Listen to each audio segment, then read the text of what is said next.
So in parshat bereishit, which is the parsha I read, there is a very strange story between Cain and Hevel. Now, it's very mysterious all along the way. But if we clear up a lot of these mysteries, we can learn a lot of very important lessons for life. So we're going to now go through a few of these things. If we go through the story, basically, Cain and Hevel, two brothers, one a farmer and the other a shepherd, both give sacrifices to God. The Midrash says that Cain's sacrifice was his rotten fruit and vegetables, and Hevel gave the best sheep he had. So God accepts Hevel's sacrifice and declines Cain's sacrifice. So Cain, obviously, as you would imagine, got very upset. So God told him, if you work hard and if you properly give me the proper sacrifice and you really mean it, I'll accept it. It's up to you. So the question here is, God's answer which was obviously a great answer, which we can also learn a lot from, was an answer that had nothing to do with Hevel. So why did Cain go on and kill Hevel? So the answer is very simple, which involves a lot of the politics and the buttons pushed in this relationship between siblings. So I'll give you an example. If my brother and I both had the same test, I got a 10 out of 10, he got a 6 out of 10. We would both have lovely, happy lives.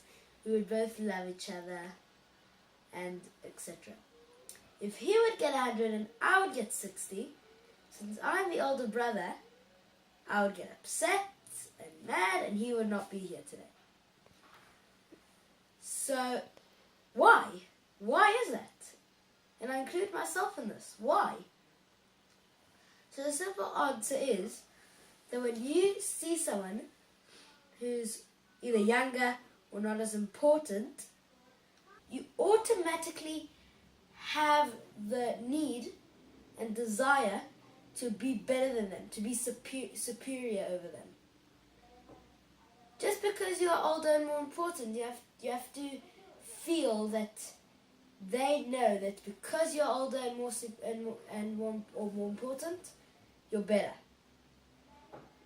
And if this hadn't applied to Cain, then there wouldn't be a story. If he just took God's criticism and worked on it, all would have been good.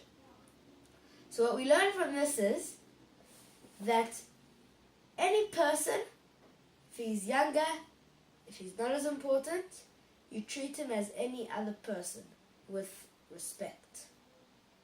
If you look back at that first part of the story, a question that really stands out is Hevel did what God wanted. He worshipped God properly.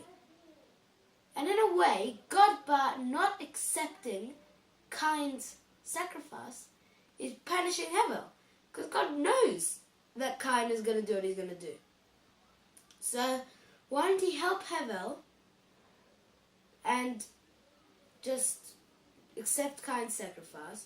So, of course, Cain wouldn't learn his lesson. But Hevel wouldn't be killed for doing something good. So, I'm going to give a little story to help us understand the answer. One day there was a brand new school opening, and with a brand new school was a brand new principal. So the principal held a very, very big speech in front of all the parents explaining about the school. So the day came, and it was terrible. The food wasn't great. The speech was poor. He didn't have nice ideas. But the rest of the school was great. There was a nice building. The teachers looked great.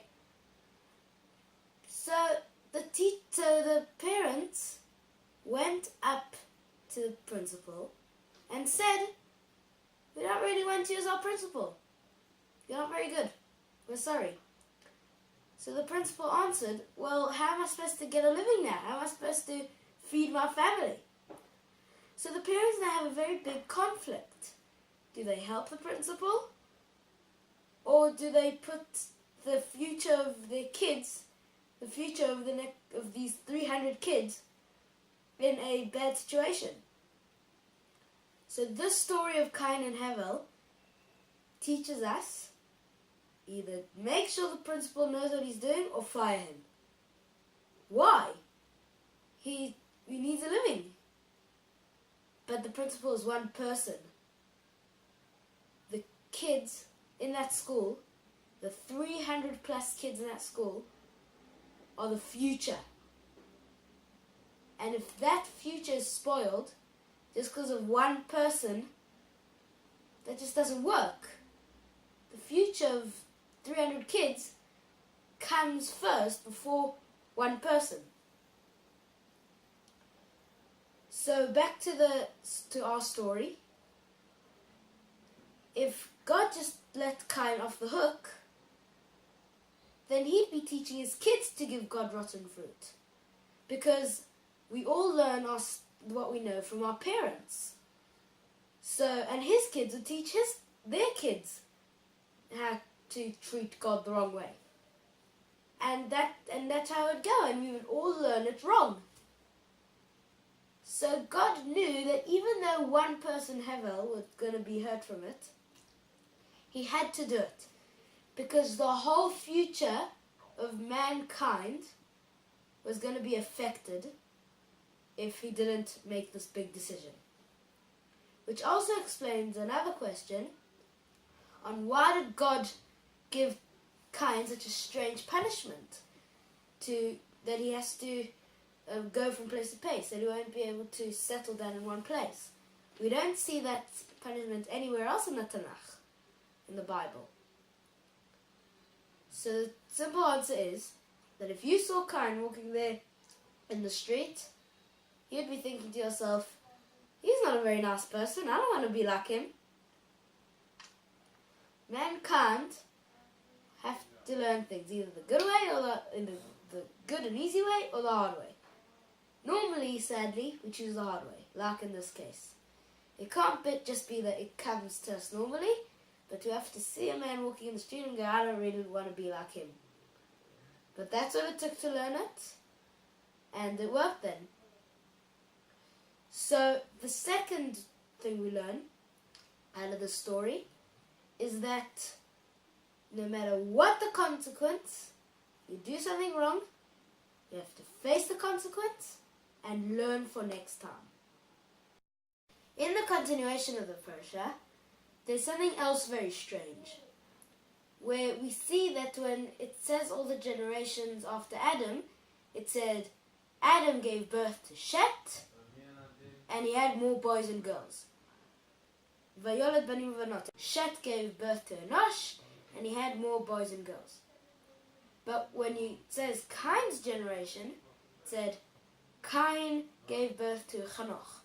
Chanoch gave birth to... So what we learn out of this is that Cain did not have any more children, because it does not say he had more boys and girls. Why? Why do you only have one child for 5 generations in a row? So the obvious answer is that he was scared that what happened between him and Havel would happen to his descendants. So he told every one of his children, don't have more than one kid. Won't go well. That's what happened with me and my brother. I do not really like that attitude. First of all, Cain does not know that his parents are going to have another son called Shet.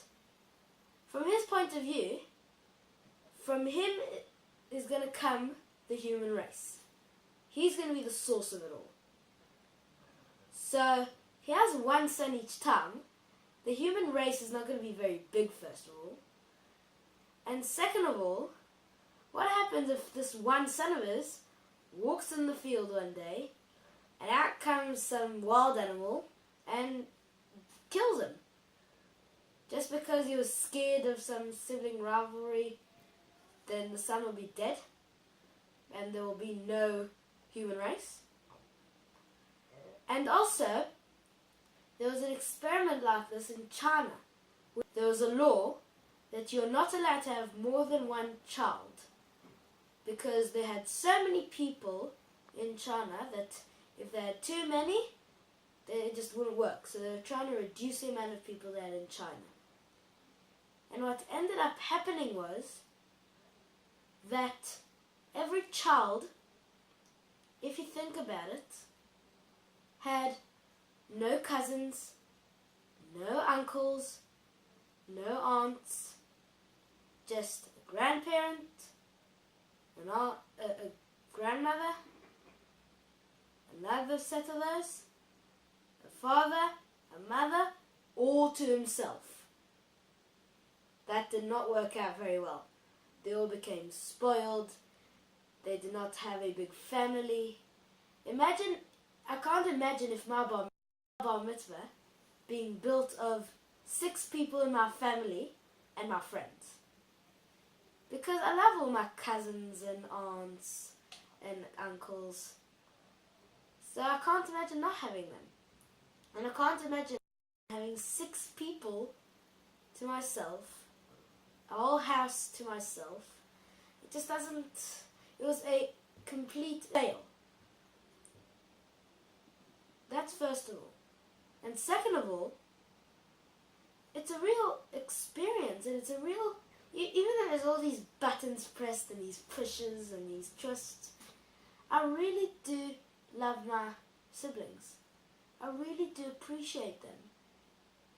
And I can't imagine not having them. I would not swap them for anything. And Cain's fear stopped him from having everything I mentioned. When all he had to do was just face the fear and deal with it.